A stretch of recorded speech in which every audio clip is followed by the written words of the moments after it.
What happens when a CEO orders a meal at his own diner and discovers the chilling truth behind the smiles? Jacob Reed, the proud CEO of a small diner chain with 13 bustling locations, had built his business from the ground up over the past decade. His dream was simple: a warm, family-friendly place where both customers and employees felt at home. But recently, something was wrong. Customer complaints about slow service and rude staff were piling up, and employee turnover had skyrocketed. Despite the soothing reassurances from his regional managers, Jacob's instincts told him otherwise. Whispers of dissatisfaction echoed louder each day. Frustrated and determined to uncover the truth, Jacob hatched a plan. He would go undercover. Choosing a diner 2 hours away from his corporate headquarters, a place where he was just another stranger, Jacob transformed himself. He traded his crisp suits for a ragged hoodie, jeans, and thick-rimmed glasses, growing out a scruffy beard. To the casual eye, he was no longer the polished executive from the company's website. He was invisible. At lunchtime, Jacob pushed open the diner's door. The place buzzed with chatter and clinking dishes. It looked decent, clean, but tired. Booths worn down. The vibrant, welcoming energy he once envisioned was missing, replaced by something hollow.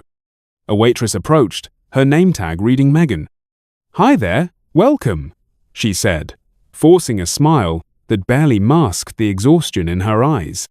"Just coffee, thanks," Jacob replied, sliding into a booth by the window. As Megan hurried off, Jacob observed her. She weaved between tables with practiced efficiency, juggling orders, refilling drinks, ferrying plates, overworked, overwhelmed. Yet she masked her frustration with a brittle professionalism. When she returned with his coffee, Jacob ordered a burger and fries. As Megan scribbled down his order, a harsh voice exploded from the kitchen. "Megan, what's taking so long? You're falling behind again." A short, stocky man in a stained apron barked the words. Jacob assumed he was the shift manager. The man hadn't even greeted him upon arrival, a detail that gnawed at Jacob. Megan visibly flinched but forced a shaky, "Coming right up," before hurrying away. Jacob's stomach twisted. This wasn't how he built his company. Employees were supposed to feel valued, respected, not humiliated in front of customers. Sipping his coffee, Jacob listened closer. Behind him, a family grumbled about the slow service. Teenagers whispered about a manager being rude to a waitress. The atmosphere in the diner wasn't welcoming, it was heavy, oppressive. When Megan finally returned with his burger, she apologized softly without meeting his gaze. "Sorry about the wait," she mumbled. "No worries," Jacob replied with a kind smile. "You're doing great." For a fleeting moment, Megan's eyes lifted, surprise flickering across her face before she quickly nodded and disappeared again. Jacob had barely taken a bite when a new sound froze him, mid-chew, muffled sobbing from the kitchen. He set down his fork, heart thudding in his ears. It was unmistakable. Megan. Straining to hear through the thin walls, Jacob caught snippets of the heartbreaking confrontation. "I'm trying my best, okay?" Megan's voice cracked, raw with exhaustion. "I haven't had a break in 6 hours." The manager's reply came cold, cutting like a blade. "If you can't handle the pressure, maybe you're in the wrong job. We don't have time for excuses." Jacob's stomach churned. This was not his company. Without hesitation, he slid out of the booth, leaving his half-eaten meal behind. He stormed toward the kitchen, pushing through the door, and what he saw made his chest tighten painfully. Megan stood trembling, wiping tears with the back of her hand. The manager loomed over her, arms crossed, face twisted with disgust. Nearby, 2 cooks pretended not to see, their eyes glued to their stations, fear anchoring them in place. Jacob clenched his fists, rage pounding through him. This was not the family business he had built, and he was about to make sure everyone knew it. "Is there a problem here?" Jacob's voice was calm but carried an unmistakable authority. The manager, a stocky man with a stained apron, jerked around, startled. No, just a little miscommunication," he stammered.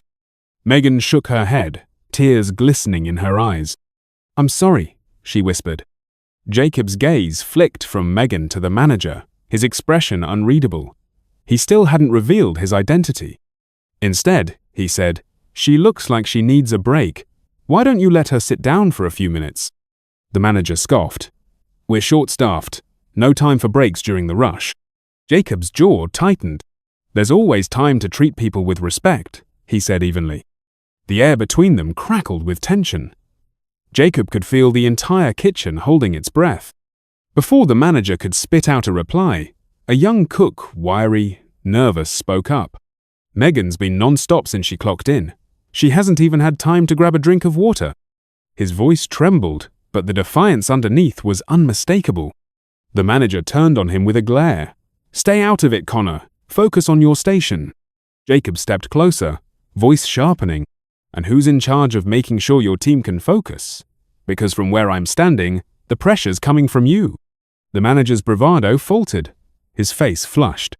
Look, I'm just doing my job. If people can't handle it, that's not on me. Jacob's gaze hardened. We'll see about that. Megan wiped her eyes, whispering, I'll be fine. But her voice wavered. She tried to leave, but Jacob gently stopped her. Take 5, he said softly. You've earned it. The manager opened his mouth to protest, but Jacob raised a hand, the message clear. Enough. Megan hesitated, then slipped away through the swinging doors. Jacob turned back to the manager, voice low but firm. What's your name? Rick, the man muttered, arms folded defensively. And who are you to come in here telling me how to run my shift? Jacob ignored the question. How long have you been managing here, Rick? Rick puffed his chest. About 2 years, and I've kept this place running just fine without... Jacob cut him off. You call this fine? Overworked staff? Complaints piling up? Public humiliation during shifts? His voice rose slightly, slicing through the kitchen's heavy air. That's not fine, Rick. That's a mess. Rick's face paled. He tried to hide it behind a scoff. Yeah, well, you're not my boss, so... Before he could finish, the kitchen doors swung open. Megan reappeared, her face composed, but her eyes downcast. Jacob decided to step back for now. He gave Rick a hard, lingering look before turning and following Megan into the dining room. Back at his booth, Jacob watched. Megan moved slower, exhaustion weighing down her every step, but she still found a small smile for every customer. He saw her crouch to hand a toddler crayons and a menu to color, offering kindness even when her own spirit was fraying. From the kitchen window, Rick glared at her like a predator watching prey. Jacob pulled out his phone, discreetly taking notes. Rick's aggression, Megan's workload, the complaints from customers, Connor's bravery. When he finished his meal, he flagged Megan down. Can I get the check? He asked, keeping his tone light. Megan brought it quickly, apologizing again in a low voice. Sorry about earlier. No need to apologize, Jacob said, slipping cash into the billfold. You're doing great. Megan's cheeks flushed with a small, genuine smile. Thank you, she whispered. As she walked away, Jacob made a decision. He wasn't finished, not by a long shot. He stood, grabbed his jacket, and headed for the door. At the threshold, he paused, looking back one last time. Megan refilled a coffee cup. Rick barked orders in the kitchen, face twisted with irritation. Jacob's jaw tightened. He pushed open the door and stepped into the cool air. Pulling out his phone, he called his assistant. Janet, he said when she answered, I need you to clear my schedule for tomorrow. Get me everything we have on the staff at the suburban town location. Employee files. Performance reviews. All of it. Got it, Janet replied crisply. Anything else? Jacob stared back at the diner, anger simmering under his skin. Yeah, he said. Make sure my regional managers are ready for a meeting. We need to talk. He hung up and slid into the driver's seat, his mind already racing with plans. Tomorrow, Jacob wasn't coming just to observe. He was coming to take action. The CEO exposes the rotten core of his diner and takes action. Megan panicked, her voice trembling. I shouldn't be saying anything. Jacob raised a hand gently, keeping his tone soft. You don't have to explain anything you don't want to, he said. I just want to understand what it's really like for you here. Megan hesitated, then let out a long, shaky sigh. It's not just Rick, she admitted quietly. It's everything. We're always short-staffed, and when things get hectic, he makes it worse. I get that he's under pressure too, but it always feels like we're the ones paying for it." Jacob nodded slowly, his mind already racing with everything he was piecing together. He decided to push a little further. "And what about Connor? He seems like he tries to help." A tiny, genuine smile softened Megan's exhausted features. "Connor's great," she said. "He's only been here a few months, but he's one of the few who actually cares. He covers for people when they're struggling. Honestly, if it weren't for him, I probably would have quit already." Before Jacob could ask anything else, the kitchen door slammed open. Rick stormed out, his mere presence draining the air from the room. Megan's shoulders tensed instantly as she hurried to refill a customer's coffee, trying to avoid Rick's line of fire. Rick didn't even notice Jacob, as he barked orders at Connor, who silently diced vegetables with robotic precision. Jacob's jaw tightened. This wasn't stress. This was a toxic pattern. Jacob let the morning play out, carefully watching Rick's interactions, noting the strained faces of the staff, the nervous energy that filled the diner. By lunchtime, the diner was buzzing again and trouble wasn't far behind. An older customer in a flannel shirt flagged Megan down, grumbling that his eggs were overcooked. Megan apologized immediately. "I'm really sorry about that. I'll have them remade right away." The man huffed, muttering, "Can you just do your job right the first time?" Megan's face flushed red, but she kept her composure. Rick, however, had overheard the exchange and saw an opportunity to pounce. He stormed across the diner. "What's the problem here?" he demanded, glaring at Megan like she was a nuisance. The customer waved him off. "It's fine. She's handling it." But Rick wasn't letting go. He turned on Megan, barking, "How many times do I have to tell you to double-check the orders before they go out? This is basic stuff." Jacob stood up sharply, his chair scraping across the floor, the sound slicing through the tense air. "That's enough," he said firmly. The room fell silent. Rick turned, scowling. "And who the hell do you think you are?" Jacob reached into his pocket and pulled out his wallet. Flipping it open, he revealed his company ID. His voice was calm, but the authority behind it was unmistakable. "I'm Jacob Reed," he said, locking eyes with Rick. "I own this diner, and 13 others just like it." The blood drained from Rick's face. Megan froze mid-step, eyes wide. Connor peered out from the kitchen, a knife still in hand, stunned. Even the customers seemed to hold their breath. Rick stammered, his voice cracking. I didn't realize." "No," Jacob cut him off coldly. "You didn't, because if you had, you wouldn't be treating my staff or my customers like this." Rick stumbled for an excuse, but Jacob didn't give him the chance. "Let's talk. In the back," Jacob said sharply, jerking his head toward the office. Rick hesitated, then trudged toward the kitchen, defeated. Jacob followed, pausing just long enough to murmur to Megan, "I won't let this slide."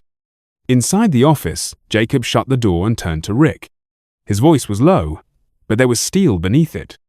"Do you have any idea how out of line you've been?" Rick opened his mouth, but Jacob silenced him with a raised hand. "Save it. I've seen enough. You've poisoned the environment here. You've run your team into the ground. Do you even realize what that does to morale, to customer service, to the business?" Rick looked at the floor, all his false bravado gone. "I get it," Jacob continued. "This job isn't easy, but it doesn't give you the right to treat people the way you have." I can do better," Rick croaked. "You're done," Jacob said firmly, cutting him off. "I'm letting you go, effective immediately." Rick's head snapped up, eyes wide. "Wait, you can't." "I can," Jacob said. "And I just did. HR will process your severance. You're no longer part of this company." Rick stood there, stunned, before finally turning and walking out without another word. Jacob exhaled, running a hand through his hair. He never enjoyed firing people, but sometimes it was the only way to fix what was broken. When he stepped back into the dining area, every eye turned to him. Megan and Connor stood near the kitchen, watching anxiously. The customers looked curious, sensing a shift they couldn't quite name. Jacob straightened his shoulders and addressed the room. "I want to thank everyone for their hard work today," he said, his voice steady. "Things are going to change around here. Starting now." He turned to Megan and Connor directly. You two meet me after your shift. We need to talk." The tension in the diner slowly began to ease, replaced by a quiet buzz of curiosity and cautious hope. Jacob knew this was just the beginning, but for the first time in a long time, it felt like he was steering the company back in the right direction. When the last customer left and the lights dimmed in the diner, Megan and Connor stood awkwardly by the counter, waiting. The hum of the kitchen appliances was the only sound. Both looked exhausted, but in their eyes was a flicker of something new, hope. Jacob motioned them toward a booth in the back. "Let's sit," he said. He slid into one side. Megan and Connor hesitated before sitting across from him. Jacob leaned forward, resting his forearms on the table. "First," he began, "I want to say thank you. I know today was rough, especially with everything that's been happening, but you both handled yourselves with professionalism and heart. That's more than I can say for some of the leadership this place has had." Megan glanced at Connor, unsure how to respond. Connor fidgeted nervously with the edge of his apron. Jacob smiled faintly. This was just the beginning of a new chapter for them, and for the diner itself. The CEO who lost his way, and how 2 employees helped him find it again. Jacob leaned back in the booth, his voice softening. "I didn't know things had gotten this bad," he admitted. "That's on me. I've been too distant, sitting behind reports and spreadsheets thinking everything was fine." He shook his head, regret heavy in his voice. "I built this company to be a place where people felt valued employees and customers. Somewhere along the way, I lost sight of that." Megan finally spoke, her voice small, hesitant. "It's not all bad," she said carefully. "I mean, I've worked worse jobs, but it's been hard." She hesitated, lowering her eyes. "I do love the customers. I just wish." She trailed off, unsure if she should say more. "Wish what?" Jacob asked gently. "I just wish it felt like someone cared," she said, voice cracking slightly. "Really cared. About us. Not just about the numbers, not just how fast we can turn tables." Jacob let her words sink in, the weight of them heavy in his chest. He turned to Connor. "And what about you?" Connor looked up, his voice quiet but steady. "Honestly, I didn't plan on staying long, but I couldn't leave. Not after seeing what Megan and everyone else was dealing with. Someone had to have their backs." Jacob felt a pang of guilt, sharper than anything he'd felt in years. These two. They weren't just surviving. They were saving his diner. And he'd almost missed it. "That changes now," Jacob said firmly. "But I'm not just going to tell you things will get better. I'm going to show you." Megan and Connor exchanged a look, a flicker of hope mixed with understandable skepticism. "Here's what's going to happen," Jacob continued, his voice steady. "First, I'm bringing in a new manager, someone with experience and respect, someone who knows how to lead, not just bark orders." Megan's eyes widened. "You mean, you're staying?" Jacob nodded. "For as long as it takes." Connor tilted his head. "And Rick?" Jacob's response was calm, decisive. "He's not coming back. I don't tolerate that kind of behavior, and neither should any of you." Connor let out a breath he seemed to have been holding for days. Megan's shoulders sagged with visible relief. "Second," Jacob added, "we're fixing the staffing structure. No more being short, staffed during peak hours. We're hiring, and everyone's getting proper breaks." Megan gave a small, genuine smile. "That would be amazing." "Third," Jacob said, his tone softening even more, "I want to reward both of you for everything you've done to keep this place alive." Megan and Connor blinked, surprised. "Reward us?" Megan asked cautiously. Jacob nodded. "Connor, you've shown leadership most people don't even recognize in themselves. I'm promoting you to assistant manager. You'll get a raise and more consistent hours." Connor's jaw dropped. "Wait, seriously?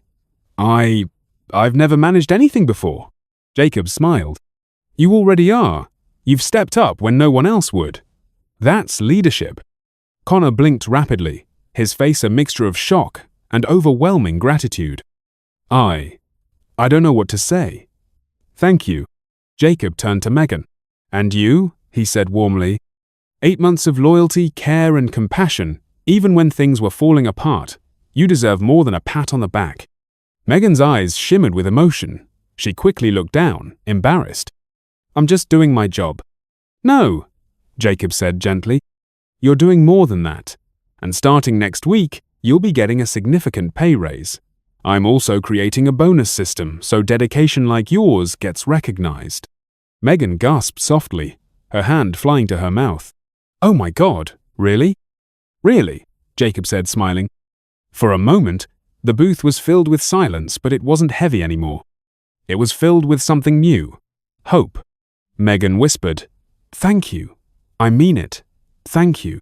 Jacob leaned back, exhaling, the tension easing from his body. "You've both earned it," he said simply. As they finished their conversation, Jacob outlined even more plans: updating the outdated equipment, building a better scheduling system, holding regular meetings to hear the team's concerns directly. When they finally left the booth, Megan and Connor looked lighter, as if a crushing weight had been lifted off their shoulders. And Jacob? For the first time in a long time, he felt proud again. Not because of profits, not because of expansion, because he was finally doing right by the people who made it all possible. The next few weeks were a whirlwind. Jacob kept his promise. He worked side by side with the staff. He listened. He acted. He personally interviewed candidates for the new manager role, finally hiring Denise, a woman with a reputation for strong, compassionate leadership. He approved raises for Megan and Connor and hired 3 new team members to ease the burden. And the diner? It transformed. Customers noticed the change instantly. Service was faster. Smiles were real.